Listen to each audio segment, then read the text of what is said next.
بما اننا داخلين على راس المنيا 40 كنت حابب اتكلم عن اكتر قصه كانت مؤثره واللي ما حسيتش بقيمته غير بعدين، وهي عداوه بين دانيال براين ضد تريبل اتش، او بمعنى اصح ضد السلطه كلها. وازاي القصه دي حولتني من شخص مش مهتم بالقصه اساسا ولا مهتم مين هيكسب لحاجه انا مهتم اعرفها ومثيره للاهتمام. انا كنت زيكم بالظبط، ما كنتش عارف قيمه العداوه دي، بس بعد ما بحثت وعرفت تفاصيلها حسيت ان انا كنت ظالم على العداوه دي. فلو انت مهتم بالحوار ده اعمل لايك واشترك في القناه لو انت لسه مش مشترك. واسف جدا على الغيبه الطويله دي كلها، كنت في امتحانات، وان شاء الله هيبقى فيديو عوده جامد جدا ومش عاوز اطول عليك، ويلا بينا نبدا الفيديو. مبدئيا كده قبل ما نخش على القصه مش عاوزك تبص بالبصه السطحيه بان دي عداوه بين دانيال براين وتريبل اتش، انا عاوزك تبص لها بان دي عداوه بين الجمهور الذي يمثلها دانيال براين ومنظومه الدبليو دبليو اي والسياسه بتاعتها والعروض اللي كانت يعني مش هقول لك اوحش حاجه والكلام ده، بس لا تلبي رغبات الجمهور. واللي بيمثلها طبعا تريبل اتش، اللي بيميز العداوه دي عن غيرها بانها عداوه حقيقيه. طب وايه يعني يا رسول؟ ما احنا سمعنا عن عداوات كانت حقيقيه عادي، زي مثلا عداوه جيف هاردي مع سي ام بانك، او عداوه بوكر تي مع باتيستا، او جون سينا وزاروك اللي انا عملت حلقه عنه. لا ما اقصدش حقيقيه بالشكل ده، انا زي ما قلت لك العداوه المره دي مختلف. دانيال براين هو بيمثل حركه تمرد على السياسه بتاعت الدبليو دبليو اي، وازاي الجمهور يقدر ان هو يوصل صوته لاعلى المراكز حتى لفينس ماكمان نفسه. وبما اننا جبنا سيره فينس ماكمان تعالوا نحكي عنه شويه. الراجل ده يا جماعه هو اكتر شخص عندي انا شفته في حياتي. الناس تقول له يمين هو يقول شمال، الناس تقول شمال هو يقول يمين، ما بينفذش اي حاجه غير اللي في دماغه بس. فطبعا لو الجمهور قال يا جماعه ما نخلي دانيال براين بطل، فينس ماكمان يدخل الكلام من هنا يخرجه من الناحيه الثانيه ولا كانه سمع اي حاجه، مع ان ده رغبات الجمهور، بس هو مش عاوز كده. لا انا ليا فلسفتي وليا حاجتي، بس انت ايش فاهمك انت يا جمهور؟ انت انا فينس ماكمان، انا دايما قراراتي هي الصح. ايش فاهمك انت اللي بتتفرج عليها على التلفزيون انت وبتاع مش عارف ايه، عامل نفسك فلوط قوي، اصل هم لو عمل كذا هيعملوا كذا، انت هتصيع. هو فينس ماكمان كده، شخصيته كده. وللاسف عناد فينس ده وصل للشركه باكملها وتحولت سياسه عند الشركه بان احنا دايما صح، احنا عارفين كويس جدا هندي لمين دفعه ومين هندفنه ومين نعمل منه نجم ومين مش هنعمل منه نجم. طب ايه لازمه المقدمه الكبيره قوي ده يا رستول؟ يعني ايه علاقه الموضوع ده بدانيال براين وتريبل اتش؟ يا عم انا مش فاهم حاجه، اصبر بس معايا واشترك كلام. تريبل اتش دلوقتي هو جوز بنت فينس ماكمان، يعني الى حد ما ليه نصيب في الشركه. ما اقصدش نصيب كوراثه، بس انا قصدي يعني نصيب ان هو ان كلامه ممكن يبقى مسموع، عنده شويه سلطه وهكذا. فطبعا من الطبيعي تريبل اتش هو اللي بيمثل سلطه الدبليو دبليو اي وسياستها اللي هي عاوزه تتبناها وتحققها. نيجي على الناحيه الثانيه لدانيال براين، مصارع تحت الزيرو، اتهزق كتير جدا من الدبليو دبليو اي، ولما جاله الفرصه ان هو يلاعب جون سينا في المين ايفنت سحبوا منه اللقب من خلال راندي اورتن. لما كان معاه بطوله العالم في راس المية 28 الماتش الافتتاحي اللي كان ما بينه وما بين شيمس، خسروا في 18 ثانيه بس. يا اخي ده البوسه خدت وقت. فاحنا بنتكلم عن شخص مطحون واتظلم كتير، ويا ريته يا عم مصارع وحش كنت هقول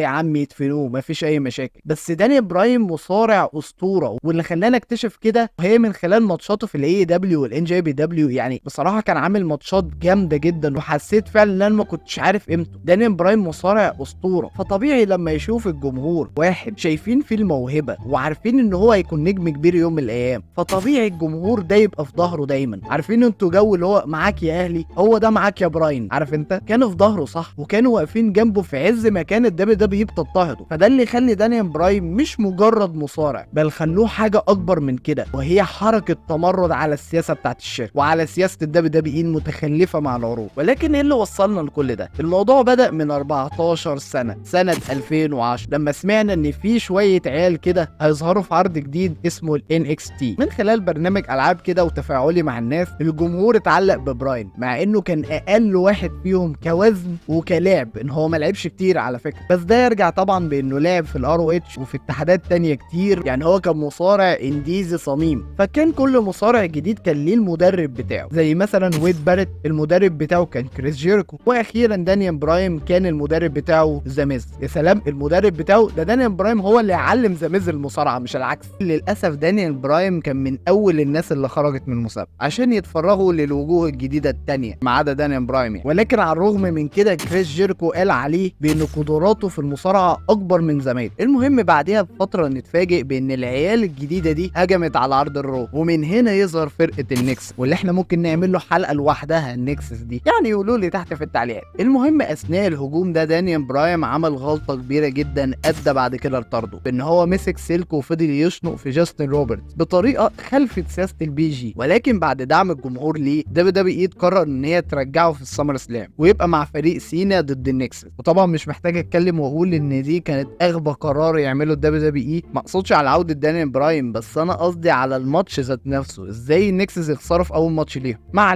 علينا بتكلم في حاجات فرعيه كتير معلش. المهم الفتره دي كان مع ميز، وميز كان بيتحكم فيه واحده واحده، وعمل برومو كان بيبين فيها ان دانيال براين قد ايه شخص ضعيف، ان انت ما عندكش كاريزما ولا مهاره ومفيش فيك فايده، بس براين يقدر ان هو يغلبه ويكسب لقب الولايه. وفي الماني ان ذا بانك سنه 2011 وفي وسط ما الجمهور كان مولع حرفيا بسبب ماتش جون سينا ضد سي ام بانك، دانيال براين كان في نفس الليله كسب بالشنطه الماني ان ذا بانك. لحد كده تمام، وفعلا عمل كاش ان في التي ال سي وقدر ان هو يكسب بلقب العالم لاول مره في مسيرته. الجمهور هنا بقى ما كانش مصدق، افتكروا بقى ان خلاص الدبليو اقتنعت فعلا ببراين. ولكن للاسف جينا في رسم 128 وانتوا عارفين ايه اللي حصل، خسر 18 ثانيه بس. المهم دانيال براين دخل في عداوه مع سي ام بانك، واي جي ليه بقى تخش بقى في العداوه. ممكن نبقى نعمل العداوه دي سكيب. ولكن من المحطات المهمه اللي احنا لازم نذكرها في كارير دانيال براين مع دبليو وهي فريق الهيل نو. الفرقه دي مسخره بصراحه، يعني اللي شاف البروموهات وشاف الفيديوهات عارفين ان هم فرقه مسخره. انا اكتر فرقه كانت بتضحكني دي اكس،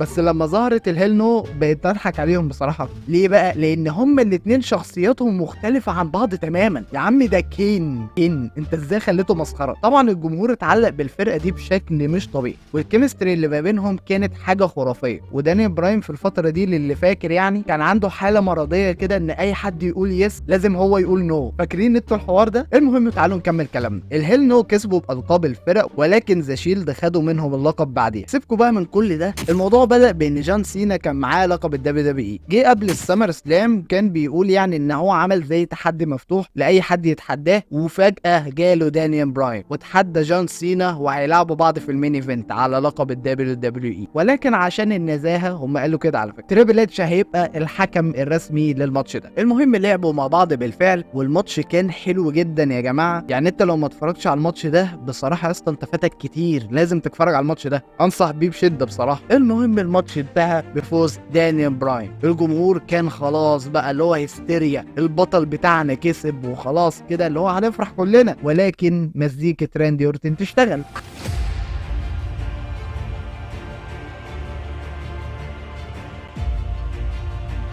وفي وسط ما دانيال براين مشغول يجي تريبل اتش يعمل له البيدي جري المتينه، وراندي اورتن يطلع يعمل كاش ان على دانيال براين ويعد 1 2 3. فاز راندي اورتن بلقب الدبليو اللي حرفيا دانيال براين ما تهناش بالحزام خالص، وده حتى الليله ما عداش. ومن هنا تشتعل العداوه اكتر واكتر بين براين ومش تريبل اتش، ولكن بين براين والايزوريت. بعد السمر سلام تريبل اتش يطلع يتكلم ويقول ان انا عملت كده، يقصد طبعا بالكارثه اللي عملها وانه ساعد راندي اورتن وكده، بان هي فور بيزنس. وطبعا راندي اورتن يطلع بعديها وتريبل اتش يسلم عليه، ولكن دانيال براين يجي. وبصراحه اللقطه دي كانت مضايقاني، يعني بدل ما هو مثلا يهجم عليهم لا خد ار كي او ووقع على الارض عادي. لو انتم معتبرينه ليه تافه، هو شكله مش مساعده، راندي اورتن اقوى منه وتريبل اتش اقوى منه، وبصوا اغلب المصارعين في الدبليو اقوى منه ويصلحوا بانهم وجهه الشركه. ولكن براين كان عنده حل. براين عارف ان هو مش هينفع يبقى فيس بتاع الدبليو، ولكن ليه لا. المهم نشوف ان ذا شيلد بيهجموا على دانيال براين وراندي اورتن مكمل عليه، وكل ده براين بيتضرب بس. ويقوم براين ردد عليه في ان هو يكتب يس على العربيه يعني بتاعته وكده، وراندي اورتن متعصب جدا واللي هو ازاي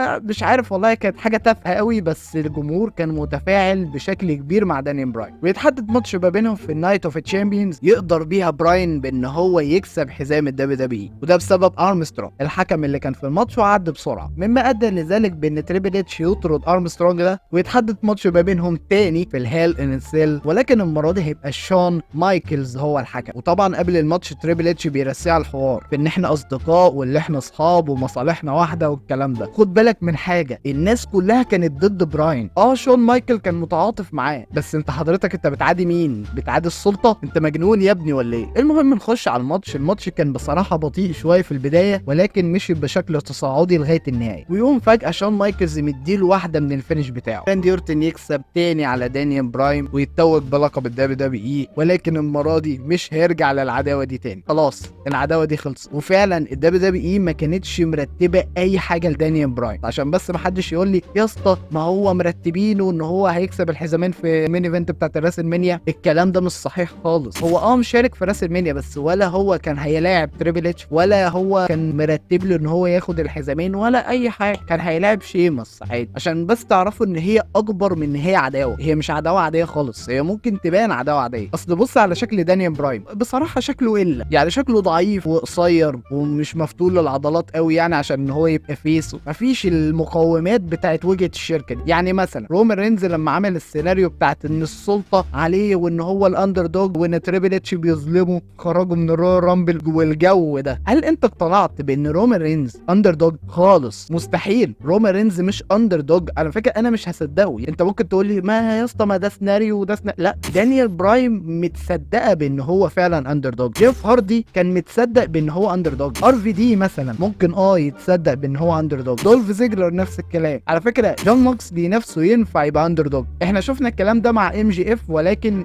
يعني ما اتعملتش او ما اتظبطتش، لان احنا اتعودنا على ام جي اف بان هو يبقى شرير، ما اتعودناش عليه بان هو المظلوم. فعشان كده مقومات الاندر دوج يا جماعه مش عند اي حد. فالقصه كانت مؤثره لناس كتير. المهم نرجع لموضوعنا. اتحددت ماتش بين راندي اورتن وجون سينا على اللقبين في التي ال سي، والدبليو دبليو اي تعمدت بانها تبعد براين تماما عن الالقاب. ولكن كان في حاجه بوظت عليهم الخطه دي، وهي هتاف الجمهور الغير متوقع لدانيال براين. مع ان بقى كان في الحلبه مين؟ جون سينا، راندي اورتن، تريبل اتش، مارك هنري، ري ميستيريو، سي ام بانك، وناس كتير قوي سعادتك. ومع ذلك الجمهور ما شافش دول وهتفوا لدانيال براين. اصل احنا كجمهور ما بنتعاندش. الدبليو دبليو اي تقول لي يمين، طب انا شمال. طب الدبليو دبليو اي تقول لي شمال، اقول لك يمين. يعني انتوا مش هتخلوا دانيال براين بطل زي ما احنا عاوزين؟ طب ايه رايك بقى يا دبليو دبليو اي هنبوظ لك عليك العروض. في عروض كتيره جدا للرو كان هتافهم هي يس يس يس طول العرض، مع ان مثلا ممكن يكون المصارع اللي داخل بروك ليزنر مثلا، بس هم بيقولوا يس. الدبليو دبليو اي حاولت باقصى ما عندها في ان هي تبعد دانيال براين عن الجمهور، ودخلته في عداوه مع الوايت فاميلي وخسر من براي وايت وانضم ليه في الاخر. عشان كده يتحدد ماتش ما بينهم في الرويال رامبل 2014. ثم كمان الرويال رامبل 2014 حكايه لوحدها محتاجه فيديو لوحده، وازاي العرض ده كان فضيحه على الدبليو دبليو اي. والماتش كان عباره عن ان براي وايت بيقول لدانيال براين ان كل الهزايم اللي احنا اتهزمناها كان بسببك انت ولازم تدفع الثمن. الماتش كان حلو بس يعني ما كانش اعظم حاجه، ولكن سيبك من الماتش خالص. انا عاوزك تبص على النهايه. دانيال براين عرف ان هو يكسب على براي وايت. من هنا جه اكبر هتاف لدانيال براين انت ممكن تشوف، بعد ما قلع لبس الوايت فاميلي وبدا يهتف مع الناس يس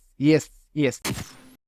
الجمهور كان مستني طول الماتش دانيال براين يظهر في الرويال رامبل، ولكن ده ما حصل. والرقم 30 كان ري ميستيريو. من ساعه ما جه ري ميستيريو والجمهور استهجن العرض كله، وغضب الجمهور زاد اكتر واكتر لما باتيستا كسب بالرويال رامبل. تعالوا نبقى صريحين مع بعض، باتيستا ما كانش ليه اي ذنب في الاستهجان ده. هي الدبليو دبليو قالت له اللي انت هتكسب بعد عودتك في الرويال رامبل وخلاص، فهو كان عبد المأمور. وللاسف فوزه بالرويال رامبل ده ما كانش ليه اي معنى. ما اكدبش عليكم، بعد ضغط الجمهور بسبب القرار ده فتقوم الدبليو دبليو اي تدي فرصه تانية لدانيال براين وتخليه يشارك في الاليمينيشن تشامبر، ولكن للاسف براين ما قدرش ان هو يكسب بسبب كين. وهنا الدبليو دبليو اي اخيرا عرفت التيتا زي الخلاصه كده، وشافت ان الجمهور هينبسطوا اكتر لما يشوفوا دانيال براين في المين ايفنت زي ما هم كانوا عاوزين. وقد كان. من هنا بدات البناء الفعلي اللي هيبقى بينه وبين تريبل اتش في الماتش الافتتاحي، واللي هيكسب ما بينهم هيتاهل للمين ايفنت. لو قرينا على الترتيبات القديمه هنلاقي ان تريبل اتش كان اساسا من المخطط ليه ان هو هيلاعب سي ام بانك، ولكن بسبب تجاهل الاطباء بتاع الدبليو دبليو اي اصابه سي ام بانك، وان سي ام بانك طلب منهم اجازه ومش عارفه ايه، والدبليو دبليو اي قالت له ماشي، بس اتفاجئ بانه اتسرح بعديها وخلاص. الدبليو دبليو اي قالت ان احنا مستغنيين عن خدماتك. منتهى الدناء. شوف، مع اني بختلف مع سي ام بانك في بعض الحاجات، بس في دي انا شايف ان لا، سي ام بانك كان مظلوم يا عم، هو فعلا كان مصاب. ما تفكرنيش يا جماعه بسي ام بانك. مش عارف يا جماعه، من ساعه ما راح الدبليو دبليو اي، وانا حاسه على راي ام جي اف ان هو بقى بي جي بانك. المهم تعالوا نكمل كلام. تريبل اتش بيقول له انت ما ينفعش ويز نوت ذا فيس اوف دبليو اي، وستيفاني ماكمان تقول له انت بي بلس بلاير، وتحصل اللي كلنا عارفين. طب والجمهور كان متضايق ليه من الحوار ده؟ لان ببساطه الناس مش عاوزه تشوف راندي اورتن وباتيستا تاني. الناس زهقت خلاص، الناس زهقت من الابطال المعتادين اللي دبليو اي دايما بتمسكهم الالقاب. احنا عاوزين ناس جديده، عاوزين ابطال فعلا يكونوا يستحقوا اللقب ده. مش لازم تمسكه لي دايما مثلا لجون سينا او لبروك ليزنر او مش عارفه مين. طب ما تمسك مثلا اللقب ده لنجم صاعد. للاسف سياسه الدبليو المتخلفه كانت بالشكل ده. البناء مشي بشكل كويس لغايه لما نوصل ليوم 3 مارس 2014 لما دانيال برايم اعلن وسط الحلبه بان هو مش هيخرج منها غير لما تريبل اتش يقبل بالتحدي ده. على مين هيبقى في المين ايفنت؟ تريبل اتش طلع فعلا، ولكن الاجابه ما زالت نو. وحرفيا في الفتره دي دانيال برايم كان بيتضرب بس. المهم يجي في احدى عرض الرو ستيفاني تطلع وتقول منعا لطرد دانيال برايم ممكن ان هو يعتذر عن افعاله الشنيعه اللي هو عملها والتمرد اللي هو فيه. ولكن اجابه دانيال برايم في ان هو لا، مش هيستسلم، مش هيخضع لحد، بل كمان ملا الحلبه كلها متمردين بالنسبه للنظام. طبعا تريبل اتش اتعصب جدا، شاف ان العرض هيبوظ. وفي اللحظه دي كانت خلاص رسميا اترتبت بان دانيال برايم هيلاعب تريبل اتش في الريسلمانيا 30. المهم بعد الغاغه اللي عملها براين فيقوم تريبل اتش مكلم البوليس ومأيدينه بكلبشات عشان تريبل اتش يستفرد بيه، وبالفعل يفضل يمرمط فيه ويضرب فيه. ولكن براين استسلم؟ ما استسلمش. فيقوم كمان دانيال برايم هاجم عليه وقام رادد له العلقه على الايدين، ووصل لمرحله بانه خلاص احتل عرض الرو كله. بقى هتافات لبراين بس والكلمه يس.